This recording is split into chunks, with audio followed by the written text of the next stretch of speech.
అంతకుముందు నువ్వు మనిషివా బాలకృష్ణవా అనేవాళ్ళు. అంత సరదాగా నడిచేటటువంటి అంశం. అరే నువ్వు మనిషివా బాలకృష్ణవా, ఇప్పుడు అరే నువ్వు మనిషివా పవన్ కళ్యాణ్ అంటున్నారు. ఎందుకంటే ఈ పవన్ కళ్యాణ్ వింత విచిత్రాలు అలానే ఉంటాయి. అసలు మనిషిలాగా వ్యవహరించడం, ఇలాంటి విషపూరితమైనటువంటి మనిషి ఈ భూ ప్రపంచంలో ఉంటాడు.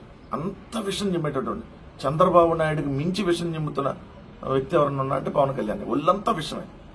ఇతను ఇప్పుడు ఈనాడులో వచ్చినటువంటిది పెద్దిరెడ్డి కుటుంబ సభ్యులపై క్రిమినల్ కేసులు, అటవీ చట్టాల కింద కేసులు పెట్టాలి, సహకరించిన అధికారులపై శాఖాపరమైన చర్యలు ఉప ముఖ్యమంత్రి పవన్ కళ్యాణ్ ఆదేశం.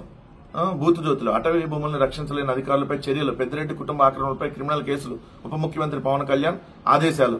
వైసీపీ నేత మాజీ మంత్రి పెద్దిరెడ్డి రామచంద్రారెడ్డి కుటుంబం నుంచి అటవీ భూములను రక్షించలేని అధికారులపై చర్యలు తీసుకోవాలని డిప్యూటీ సీఎం అటవీ శాఖ మంత్రి పవన్ కళ్యాణ్ ఆదేశించారు. అందుకనే మనిషివా పవన్ కళ్యాణ్ అనేది. ఆల్రెడీ అనేక సందర్భాల్లో అనేక ప్రభుత్వాలు పెద్దిరెడ్డి రామచంద్రారెడ్డి గారికి సంబంధించి అవి అటవీ భూములు కాదు, వాళ్ళు రైతుల దగ్గర నుంచి కొనుగోలు చేసినటువంటి భూములు, అది ఆయన కుటుంబ సభ్యులకు సంబంధించినటువంటి భూములు, ఒక్క అటవీ శాఖకు సంబంధించినటువంటి ఒక్క సెంటు కూడా ఆయన ఆక్రమించలేదు, దానికి ఆయనకి సంబంధం లేదు అని చెప్పి కోర్టు తీర్పులు ఇచ్చిన, అనేక సందర్భాల్లో తీర్పులు ఇచ్చినా నువ్వు మనిషివి కాదు కదా, అందుకనే మళ్ళీ ఆదేశించావంట. అంటే పెద్దిరెడ్డి రామచంద్రారెడ్డి గారి మీద ఏదో ఒక విధంగా కేసులు పెట్టి అరెస్ట్ చేయాలి. ఇలాంటి బతుకులే కదా మీరు బతికే బతుకులు, ఈ బతుకులే కదా మీరు బతికేది. ఇలాంటి ఆక్రమించడం కరకట్ట అక్రమ కొంప ఎవరిది, ఎలా కట్టారు? నువ్వు కూడా మంగళగిరి ఆఫీసులో భూములకు సంబంధించి, నువ్వు మంగళగిరి నీ పార్టీ ఆఫీసుకు సంబంధించి కూడా ఆల్రెడీ కోర్టులో కేసు ఉండగానే నువ్వు ఆ భూములను కొనుగోలు చేసావు. ఎట్టా కొనుగోలు చేసావు? మనిషి అయితే కొనుగోలు చేయవు కదా, మరి ఎలా కొనుగోలు చేసావు పవన్ కళ్యాణ్? ఎంత దారుణం అంటే ప్రతిరోజు వైఎస్ఆర్ కాంగ్రెస్ పార్టీ మీద బుర్ర జల్లేటటువంటి కార్యక్రమం. ఈయనకి అడ్డదారిలో ఏదో ఒక విధంగా ఎమ్మెల్యే అయిపోయి ఉప ముఖ్యమంత్రి అయిపోయాడు. ఆ వార్డు మెంబర్గా కూడా పనికిరానటువంటి వ్యక్తి డైరెక్ట్ గా ఉప ముఖ్యమంత్రి అయిపోతే ఇలాంటివి ఉంటాయి. అందుకనే మనిషివా పవన్ కళ్యాణ్ అనేది. పెద్దిరెడ్డి రామచంద్రారెడ్డి గారు 100 సార్లు ప్రతిసారి చెప్పారు, ఇదిగో విత్ డాక్యుమెంట్ చూపించి, కోర్టులు ఇచ్చిన తీర్పులు చూపించి, బాబు మనుషులు జాగ్రత్తగా వినండి, మనిషి పుట్టినాలకే చెప్తున్నా, వేరే పుట్టినాలకు మనం చెప్పలేం కాబట్టి ఆయన విత్ ప్రూఫ్ చూపించి ఇది అటవీ భూమి కాదయ్యా బాబు, కోర్టులు తీర్పిచ్చి చూడండి అని చెప్పినా మళ్ళీ అంట అధికారులను ఆదేశించి కేసులు పెట్టమని చెప్పాడంట. మరి ఇలాంటి వ్యక్తిని ఏం చేయాలి మీరే చెప్పండి. చంద్రబాబు నాయుడు ఆదేశిస్తాడు, వాచ్ డాగ్ లాగా పవన్ కళ్యాణ్ ఏదైతే పాటిస్తాడు ఇదే కదా. పెద్దిరెడ్డి రామచంద్రారెడ్డి గారు కేసులు పెట్టేయండి అని చెప్పి చంద్రబాబు నాయుడు చెప్పగానే ఈయన ఉస్కో అనగా నేను పరిగెత్తిపోయి కేసులు. మీ బతుకులు ఇంకా మారవు. ప్రతిరోజు ఇలానే బురద జల్లుతూ ఉంటారు. ఎంతగా రోజు విషం చిమ్ముతున్నారంటే రోజు పెరిగిపోతా ఉంది విషం అనేది, చిమ్మే విషం. చంద్రబాబు నాయుడు గారు వార్త కంపల్సరీగా ఉంటుంది కదా, ఎందుకంటే ఆయన ఆంధ్రప్రదేశ్ రాష్ట్ర ముఖ్యమంత్రి. ఒకవేళ ముఖ్యమంత్రి కాకపోయినా ఈనాడు ఆంధ్రజ్యోతి దినపత్రికలకి అనఫిషియల్ ఓనర్ కాబట్టి ఆయన వార్త ఖచ్చితంగా ఉంటుంది. 3 నెలల్లోగా ఏఐ ఆధారిత పన్నుల వ్యవస్థ. ఏఐ అంటే అర్థం కాలేదా? అదే అండి బాబు, ఆర్టిఫిషియల్ ఇంటెలిజెన్స్ ఆధారిత పన్నుల వ్యవస్థ. చంద్రబాబు నాయుడు గారి స్టేట్మెంట్లు అట్టానే ఉంటాయి కదా. ఏమైందయ్యా సూపర్ 6 అంటే నేను ఏఐ టెక్నాలజీ తెస్తున్నా అంటాడు. ఏమైందయ్యా ఆంధ్రప్రదేశ్ రాష్ట్రంలో మీరు ఇస్తానన్నటువంటి ప్రామిసెస్ ఏమైందంటే 143 హామీలు కదా, ఏఐతో నేను నెరవేరుస్తా అంటాడు. అంతకుముందు ఐటీ నేనే కనిపెట్టా, సెల్ ఫోన్ నేనే కనిపెట్టా, హైదరాబాద్ ప్రపంచ పట్ల నేనే కనిపెట్టా, ఇప్పుడు ఏఐ టెక్నాలజీ కూడా నేనే కనిపెట్టా, ఏఐ ఆధారిత పన్నుల వ్యవస్థ అంటాడు. ఆదాయం పెంపునకు 30 ఏళ్ల ఫలితాల ఆధారంగా ప్రణాళికలు. అంతర్జాతీయంగా ఎర్రచందన విక్రయాలపై కమిటీ. ఆదాయార్జన శాఖల సమీక్షలో సీఎం చంద్రబాబు ఆదేశాలు. 1,34,000 కోట్ల రాబడి లక్ష్యం. వాణిజ్య పన్నులు, ఎక్సైజు, స్టాంప్ అండ్ రిజిస్ట్రేషన్, గనులు, అటవీ ఇలా అన్ని రకాల ఆదాయాలు కలిపి 1,34,208 కోట్లు ఆర్జించాలని చెప్పి లక్ష్యంగా పెట్టుకున్నారు. కొత్త ఎక్సైజ్ పాలసీతో పెరిగిన ఆదాయం ఎందుకు పెరగదు? ఊరు వాడ మద్యం ఏరులై పారిస్తా ఉంటే టార్గెట్ ఇచ్చారు కదా. ఎక్సైజ్ శాఖ టార్గెట్ ఇచ్చి ఇదిగో ఇంత ఆదాయం రావాలి, ఎలా పడితే అలా తాగించండి. 99 రూపాయలకి ఏదైతే పిచ్చి బ్రాండ్లు తీసుకొని వచ్చాం కదా, అది ఫుల్ తాగినా 400 అయింది కదా, ఫుల్ బాటిల్ తాగినా 400. 400కి ఇంకా 4 రూపాయలు మిగులుతాయి కదా 99 రూపాయల క్వార్టర్ అంటే. ఏది Sumo whisky, short whisky, Bengaluru malted whisky, Kerala malted whisky, Bengaluru brandy, ఏది బెంగళూరు కేరళలో దొరకని బ్రాండ్లు ఆంధ్రాలో దొరుకుతాయి వాళ్ళ పేర్లతో. ఇలాంటి పిచ్చి బ్రాండ్లు తెచ్చి ఆదాయం పెంచాలి. ఎర్రచందనం అమ్మేసి ఆదాయం పెంచాలి. మరి సంపద సృష్టించడం అంటే ఇదేనా చంద్రబాబు నాయుడు గారు?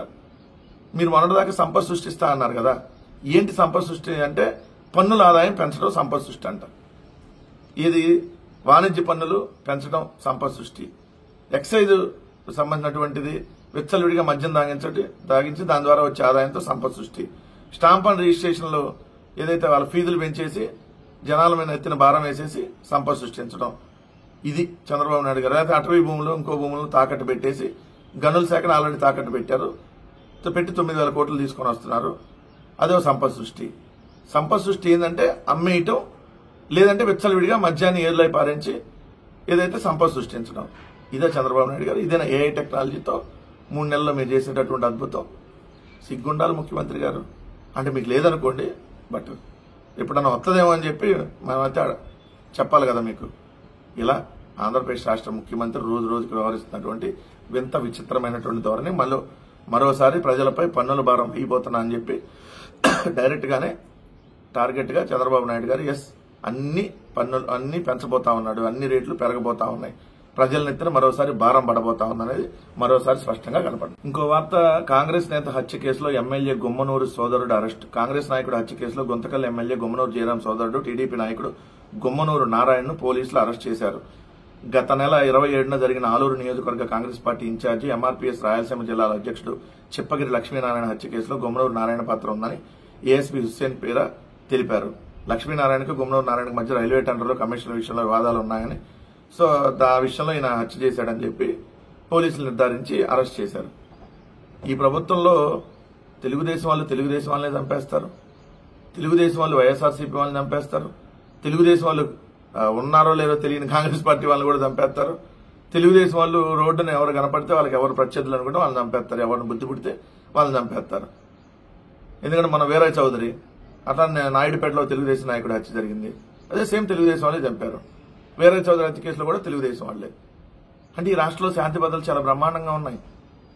ఎంత బ్రహ్మాండంగా అంటే నడి రోడ్డు మీద చంపుకుంటా ఉంటారు. చాలా గొప్ప రాష్ట్రంగా తయారైంది ఆంధ్రప్రదేశ్. బీహార్లో కూడా అంతకుముందు ఉండేది కాదు. బీహార్లో 40 ఏళ్ల క్రితం కూడా ఇలాంటి సంస్కృతి లేదు.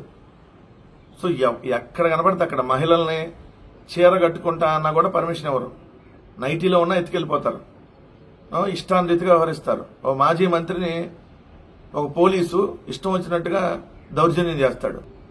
నడి రోడ్డు మీద కార్లు ఆపేసి ఏదో మన సినిమాలో చూపిస్తాం కదా వేట కొడవలతో నరికటం, ఆ విధంగా నరికేస్తా ఉంటారు. ఆంధ్రప్రదేశ్ ఏ స్థాయికి వెళ్ళిపోయింది చూడండి.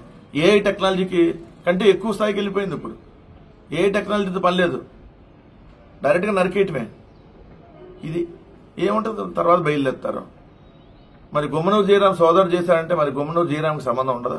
అదే ఎవరన్నా వైఎస్ఆర్ కాంగ్రెస్ పార్టీ ఏదన్నా గ్రామ సర్పంచ్ స్థాయిలో ఉన్నటువంటి వ్యక్తో, లేదంటే గ్రామంలో వార్డు మెంబర్ స్థాయిలో ఉన్న వ్యక్తో ఏదన్నా ఇట్లాంటి హత్య చేస్తే జగన్మోహన్ రెడ్డి గారు చేయించారని రాసేవాళ్ళు కదా.